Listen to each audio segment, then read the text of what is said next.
Ya, melanjutkan dari kajian kita, yang selanjutnya adalah kiat-kiat mengembangkan karakteristik konselor yang efektif. Di sini ada beberapa kiat-kiat dalam mengembangkan karakteristik konselor yang efektif.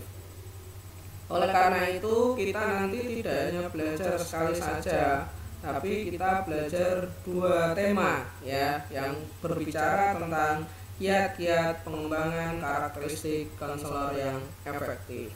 Ini menjadi penting karena kita tentunya sebagai seorang konselor ingin mengetahui kira-kira bagaimana kiat-kiat kita sebagai seorang konselor dalam mengembangkan karakteristik konselor yang efektif.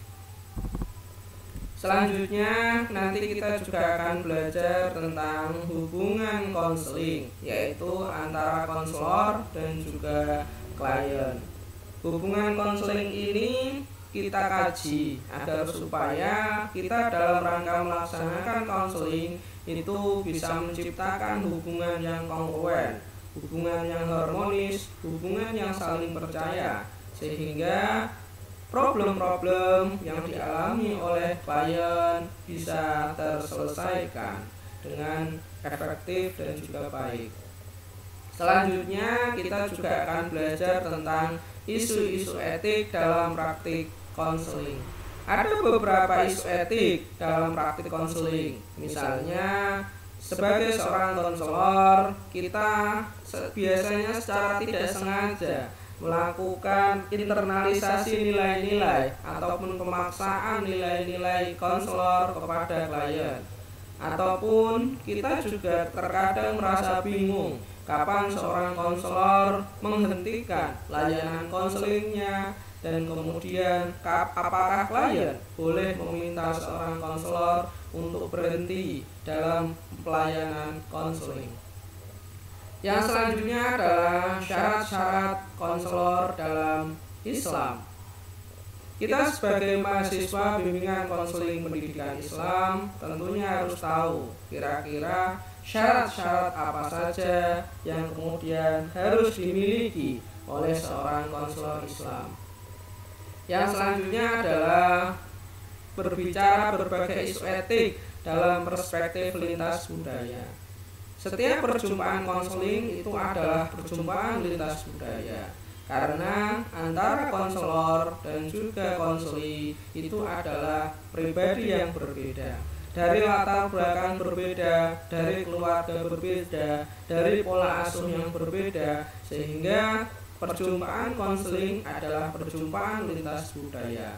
Maka kita harus tahu kira-kira isu-isu etik apa saja yang kemudian ada di dalam perspektif lintas budaya. Selanjutnya kita akan belajar isu etik dalam konseling cyber.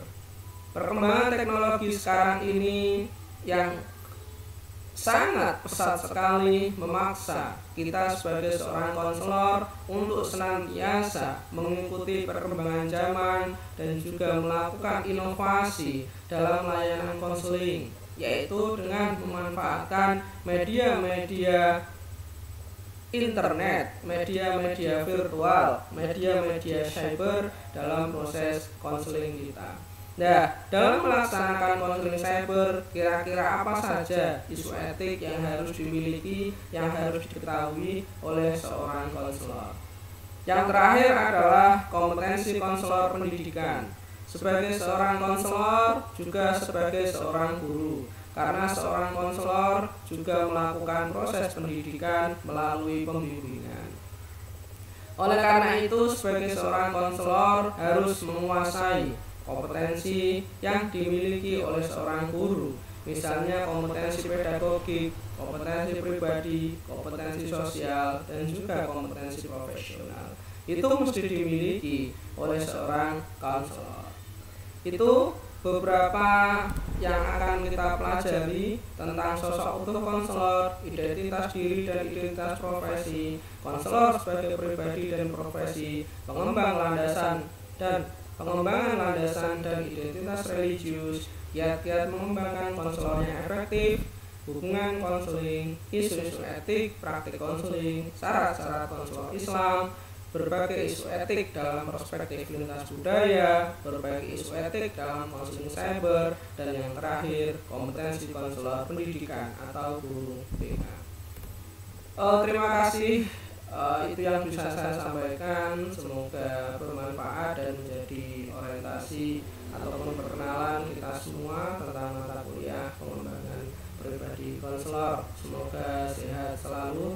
Dari saya cukup sekian. Assalamualaikum warahmatullahi wabarakatuh.